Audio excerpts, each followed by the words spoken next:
అసలు బయటికి వెళ్ళి సరిచుకోవడానికి కూడా లేదు, ఏమీ లేదు, బయటికి వెళ్ళడానికి లేదు, బయటికి రాలేడు, వాళ్ళు లేవు.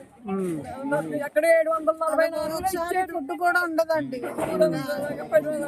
వరద వచ్చాక ఎవరిని అధికారుల మీద దగ్గరకు వచ్చారా? అసలు ఎవరు రాలేదండి అసలు.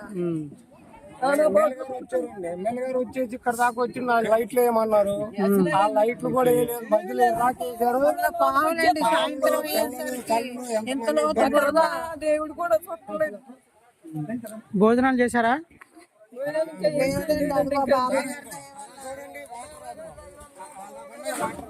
బాబా జరుగుతున్నాయండి. అసలు వెళ్ళలేను, బయటికి వెళ్ళలేను, నాకేమీ తెలియదు. ఆయనే బయటికి వెళ్ళాడు, కర్ర వేసుకుని వెళ్తున్నాయి. ఒక్కోసారి అసలు ఈ భూమిలో బయటికి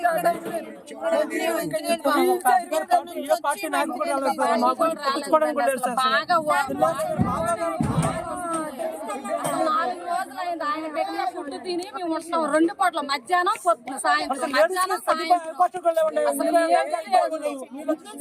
కూడా లేదు. మాకు కొంచెం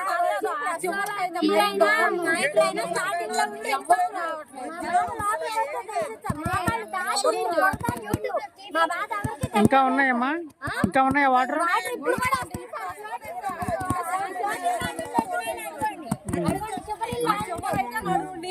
ఇప్పుడు వచ్చినా అలాగే మోకాళ్ళ లోతు ఉన్నాయి నీళ్ళు.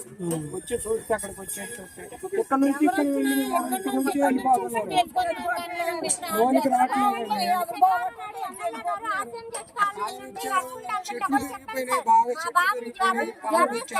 ఇదే పట్ల నడుచుకుంటే తీసుకుని వెళ్ళా సార్, ఇలా వచ్చింది సార్, మేము అలాగే వెళ్తున్నాం సార్ అంటే వస్తానమ్మా అన్నాడు. ఇటువైపు నాయకులు కానీ అధికారులు కానీ ఒక్కళ్ళు కూర్చోలేదు. ఈ రోజుకి శాంతినగర్ ఒక్కటే కదిలిందా? మేము కదలలేదా? మేము కదిలాంగా, మమ్మల్ని చూడాలి కదా. ఓట్లు వాళ్ళు ఒక్కళ్ళే వేయలేదు, మేము కూడా వేసాం కదా. వాటర్ వచ్చింది. అసలు ఈ వాటర్ కౌలూరు కాడ కట్ట తేగడం మా కాలనీ షేప్ అయిందండి. లేకపోతే ఆ రోజు కొట్టుకుపోయేవాళ్ళం. శనివారం నైట్ 12 దాకా మేము ఇక్కడే ఉన్నాం. ఆడవాళ్ళం మగవాళ్ళం కాలనీలో అసలు ఎవరు నిద్రపోలేదు. ఆ వరద వచ్చింది. ఆ వరద వచ్చి ఆ వరద ఈ కాలనీలో మొత్తం కొట్టుకుపోతే అసలు ఏం లేదు. ఈ పాటికి ఎవరు ఒక్కరు కూడా మిగిలేవారు కాదు. అసలు ఇప్పుడు వరకు ఎవరు రాను కూడా రాలేదు. నైట్ 12 దాకా ఇక్కడే ఉన్నాం వరదలో.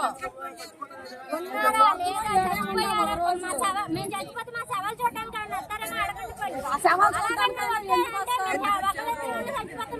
శవాలు చూడటానికైనా ఎందుకు అధికారులు పార్టీ వాళ్ళు దేనికండి ఇంకా ఎంతమంది ఓకులు